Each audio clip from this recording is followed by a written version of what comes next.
Hello and welcome back to the Mind and Money podcast. I'm Sherry, a financial coach. And I'm Val, a financial planner. And we are talking about the ebbs and flows of productivity, consistency as ADHD entrepreneurs. Also, I feel like females and the cycle and the moon for sure. If it affects the tides, it's affecting us. That's all I'm saying.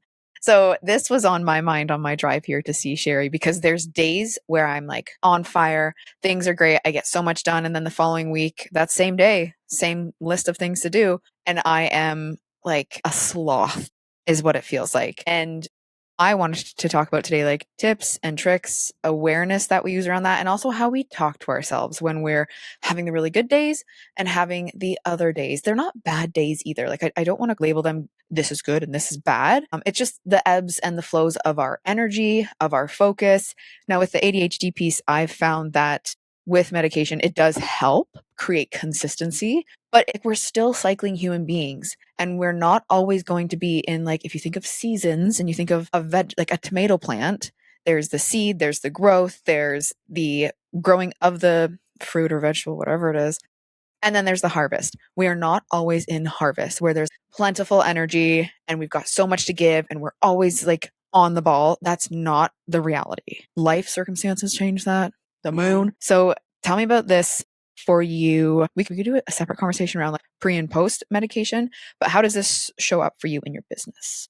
It's like those days when I have days where I'm like, I am on fire. I knocked everything off of my to-do list today and half the things for tomorrow or half the things for this week. And generally that low productivity day happens the very next day. Yeah. And when I started to see this pattern, I started to then be kinder to myself that next day and think about, okay, what are my must do's tomorrow? And sometimes I feel like I need more downtime today. So taking time to start later if I can and work a shorter day, or giving yourself that flexibility, because like, we tend to be assholes to ourselves. And when we have those days when we're knocking all the things off and we're feeling like we're locked in, we're like best friends. We're like, get it. You're amazing. Well, it's like, that's the new expectation for us all the time. It's like, oh, had a really great day today. I'm raising the bar. And now this is what I expect of myself all the time. Never shit. Yeah. Let's take a minute to celebrate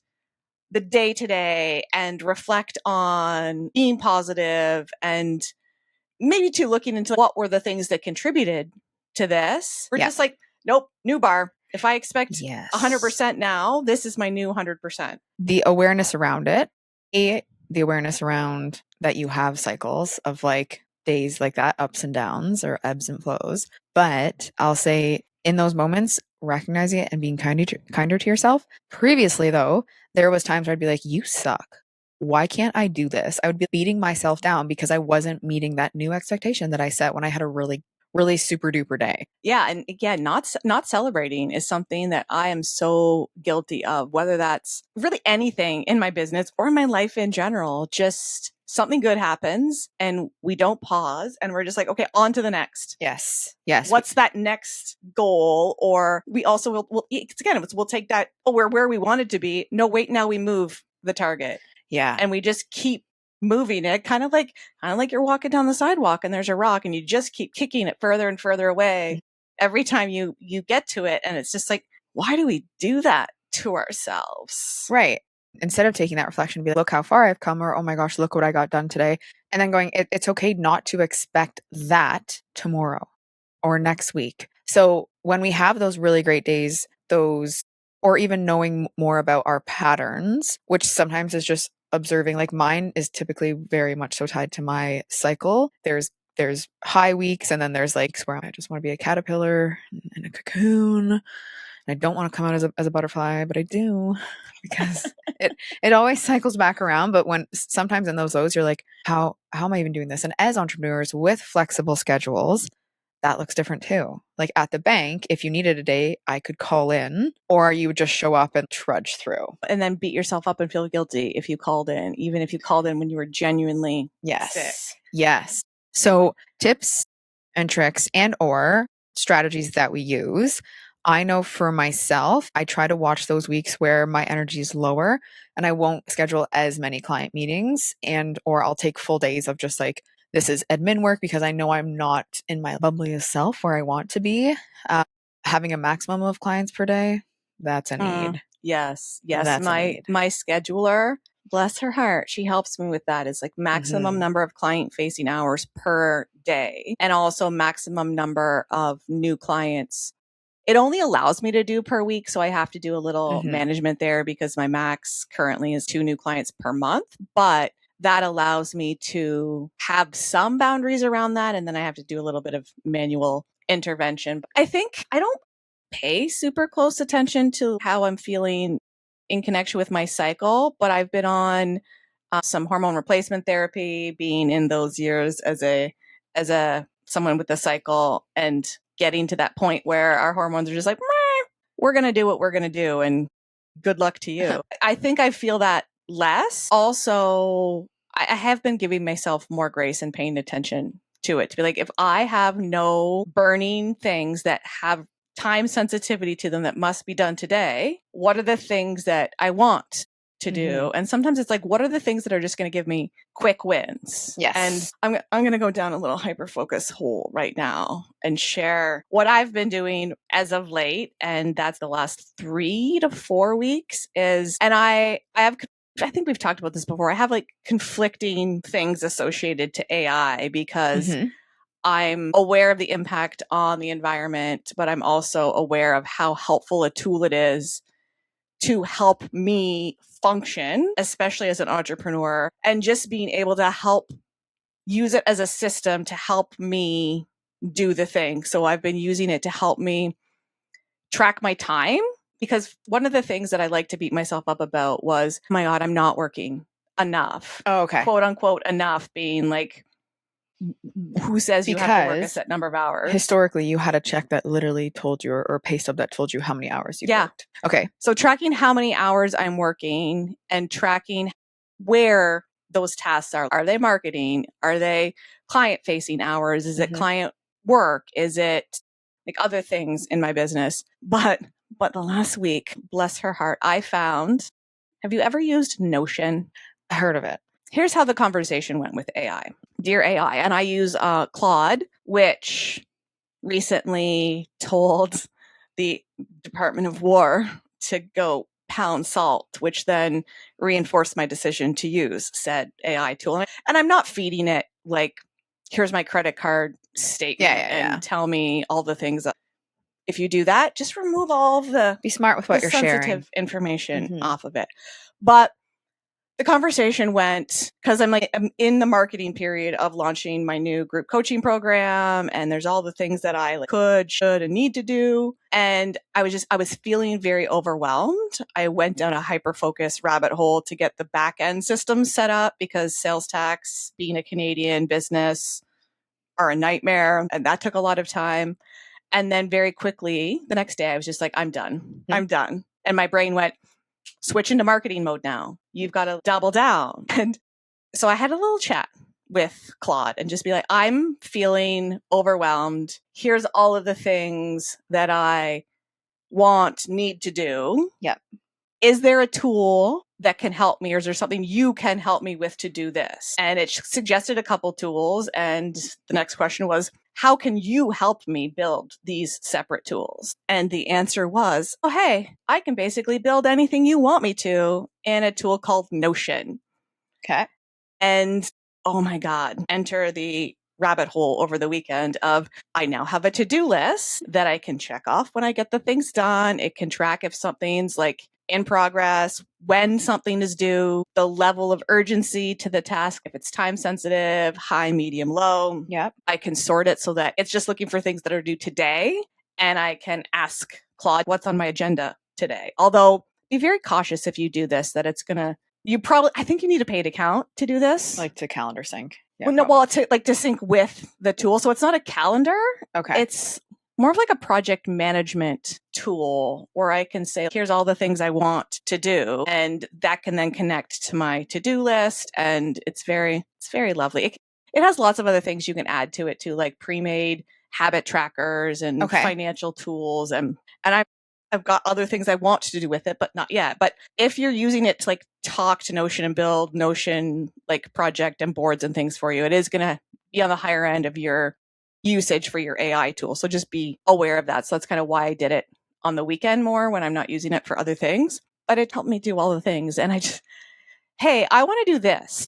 Is there any way that we can accomplish that in Notion? And it gives a list of suggestions and suggests different ways to do it. I really love too that it feels like it knows me, but not in a creepy way. Yeah. And it'll say, here's 3 options, but I recommend option 2 because. So how have you found it when there's like the flow days and then the ebb days? Have you said, I have high energy right now. What should I be doing? Yes, I have used it for that. It's like dominantly more on the other days. And it's like, I'm Yeah, just for feeling sure. low energy. Like, what are the quick wins? Yeah, what is something I can get?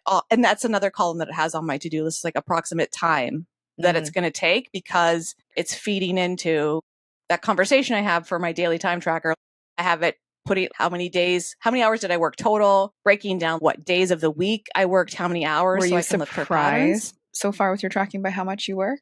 It's bang on with the goal that I have for myself, but there were some days. So it's not like the week necessarily wasn't surprising me, but the pattern around there's some days when I work a longer chunk when I'm like, oh, I worked 10 and a half hours today. That's surprising to me versus weekly total.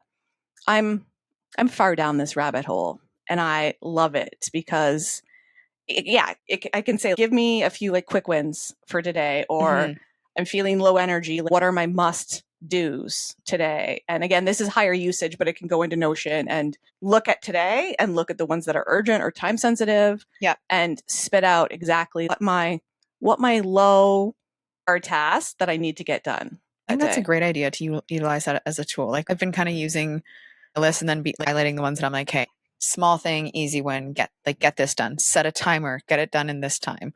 Or even if it's like something that's not work related, I'll set a timer and be like, hey, do a 10-minute tidy. So it just gets you A, up and moving, B, you're making progress. So even in those low energy days, like take care of yourself. I kind of want to say like, don't take your foot off the gas. Don't be afraid to coast though.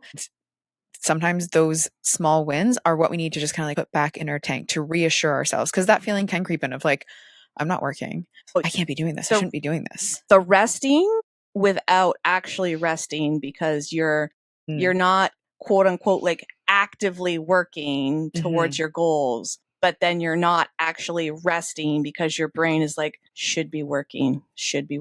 You're a lazy ass because you're not working. Who the fuck do you think you are? You're going to go broke. Like, yeah, our minds are just so wild, and finding the tools can be really helpful. And one of the things that it's really helping me with too is that awareness of time, because there would be some times when I would get up at like, 7:30, 8 o'clock, and then it'd be like 9:30. And okay, so I got up, I brushed my teeth, did my meditating, and how is it 9:30? Where did that hour and a half or 2 hours go? And now I'm seeing it more clearly where it's going. So and also I had a chat with Val about this before. My phone is not currently doing the thing that I wanted to do. It's not allowing me to scan NFC tags. But once I figured out how to get it, or maybe buy a new phone, because it has been a while, and that is a significant function that I do want my phone to have. I look forward to sharing an episode where I share all the things I do with that. And if you have any tips for that, please connect with us on social media and share, because using it to block apps and using it to prompt me for things, and you can set shortcuts up and like automations in the shortcuts app on an iPhone without having the NFC tags, but they have to be connected to another thing. And if you're listening to this and you're like, oh my gosh, Sherry is the queen of rabbit holes, I wait to see what she does. And then I might implement it if it seems like something that would help me. One thing that even is just like that she's done, I've done it, put your phone in sepia mode, black and white, whatever you want to call it. Just start with little things like that and work your way up to the NFC, yeah. I have no idea what it stands for. Having your phone in black and white and not having the colors. And also, fun fact, you could set that up as a shortcut, as an automation. So like every time my phone goes into downtime mode, which you can set up through your settings, make my phone do this. Or small things such as if you find that your phone is a big place of distraction and or anxiety, like if it triggers things that you don't want to feel, then have certain times when you're not on it. Don't charge it in your room. potentially. Don't go on it in the first hour that you're up. Like, I know those are just like health things that we're supposed to do. And not using it, like, so I've also gone down the rabbit hole of trying to improve my HRV, which heart rate variability. Yeah, I know that one because it's been low. And I do understand that sometimes folks with ADHD, it is on the lower end. But one of the big things is that screen time before bed. And in the program that I paid, I think $20 for, which is the worst setup possible because there's no app, there's no emails. You've sold me not to do it. Oh, just wait, it gets better. I have to, and I could add a reminder to do this, and I should. You have to go to a website and log in and do your task of the day. But also, here's the worst fucking thing. I went to it, I did the first couple days. I'm like, I don't need to continue this after the 30 days I've paid for. The only way you could cancel it was to email customer service. And at least it was an email. It wasn't a phone call. That's true. And the benefit was it was only one email. I said, I want to cancel. Like, how can I do that? And if I can't do that myself, can you do that for me? And they didn't push back with the back and forth. Me be like, no, cancel. Nope, cancel. Yeah. They just Are you sure you don't just want to pause for 3 months? They said, we're sorry to see you go. Your subscription has been canceled. But yeah, one of the big things is, and again, I've done no independent research of my own on this, but they said 2 minutes on your phone in bed can delay your production of melatonin by 90 minutes. That's so good to know. Similar, same. 1 slice of cheese for a dog is equivalent to 2 hamburgers. And the dog would probably just rather have 2 hamburgers. Right? So we need to, that's insane. Wait, why? Like the fats? I took a picture of the poster at the vet. It let me know that maybe I need to give my dogs less cheese. Oh, that's too bad. I wonder, do dogs like cheese as much as we do? Look at this. Oh no, wait. That's for cats. All right. Well, still. So interesting. Yeah. So pet treats in human terms. 2 burgers. Can of tuna, 3.5 burgers. Insane. That's wild. So now you have to now you have to go down that rabbit hole of like, what is a slice of cheese for a dog in hamburgers? Random. I have to start giving them grocery brand dog treats. And here's how ADHD brains can get distracted. Yeah, I'm like, ooh, connection. So back to 2 minutes totally screws you for 90 minutes. Yeah. So that seems wild that it's allegedly that impactful. And some of the things too, I think if I was trying to do a lot of these things in my previous life, I would not have been able to do them because my work schedule was so erratic. But they're like, get sunshine early in the morning. And when the sun goes down, try and be on your devices less and have them in like night shift mode so that they're not full on bright. Or like setting an alarm where you don't have screens. So just like you have an alarm to wake up. If at 9 o'clock your phone rings and it's like, oh yeah, I'm off screens now. I grab a book. I grab my ebook. You don't need to have, you can just set that all up in your phone. Yeah. Your phone can do so much to help you with all the other things you want to do. It can also do so much to rule you. And I think I haven't been down this intentionality of tracking my screen time recently, but I should probably get back to that because I feel like it has improved and reduced. But all I know is that like, I'm going to figure out a way. Do you want to be buried or do you want to be like turned into a tree? What do you want? Or cremated? Okay.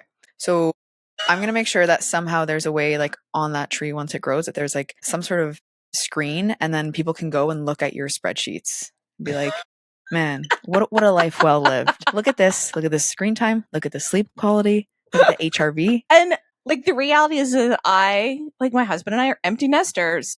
I have an unhinged amount of time to take care of myself. But also, what a great thing to be obsessed with. Yeah. Right? Because let's say that, well, I mean, we could go onto that forever, but we can fill our time with a lot of things. We can have a lot of interest, not all of them being good for us. Yeah. You could be, addicted to researching a lot weirder stuff. Oh, yeah. Okay. So you keep doing this. We'll keep reaping the benefits. I'll keep updating everyone. Yeah, if you've got a cool like shortcut for an NFC tag or any other automation, that's how okay, there will just be a little NFC tag or whatever it is at that point, and that's how we'll be able to see Sherry's dash. You'll be the tree. Someone will go up and then they'll just be like, "Oh my gosh." Because what I want to do, and I don't know if this is possible. It will be. is I want to have an NFC tag strategically placed throughout my home so that I don't have to go in to AI and say, like, I woke up at this time. I started meditating at this time. I just want to like app something. I don't know if that's possible. It'll be. That's what I want to do. And someone's going to figure it out. So I don't want to have to go in and like open the AI app and like type it out. And yeah, all the things. Just circling back. Ebbs and flows. When it comes to ebbs and flows, be gentle with yourself. Start by just being aware. But stop trying to hold everything in your brain. Yes. As an entrepreneur with ADHD, the awareness of fully trusting that I shouldn't trust myself to remember things has been key. So if you're trying to hold all of the things you want and need to do in your mind, you are going to take up so much space. And you're going to drop so many of those balls. Finding the ways that work for you. Yep, to capture those things, huge. And the challenge is like the cadence of things can be challenging, and the understanding the importance of things. And we get very bogged down in the urgent things, like I need to respond to an email. I need to go to this client meeting. I do see like myself more so. Like this morning, there was an email that was really easy to respond to. And I was like, that didn't need to be responded to right now, but it was easy to do. So then you have those moments where you're like, do I really need to be doing this right now? No. Is it going to help me create more energy for the next task that I should be doing? Yes or no? And one of the things that I like to do, because when I give an instant response to somebody, sometimes my brain goes to, that's the new expectation. This has not been ever said to me from a client. I believe that that's my new expectation, that I've now set it up that they can expect instant responses from me. And I also don't want to respond outside of business hours. So I will respond to get it off my plate, and I will delay send it if it's easy.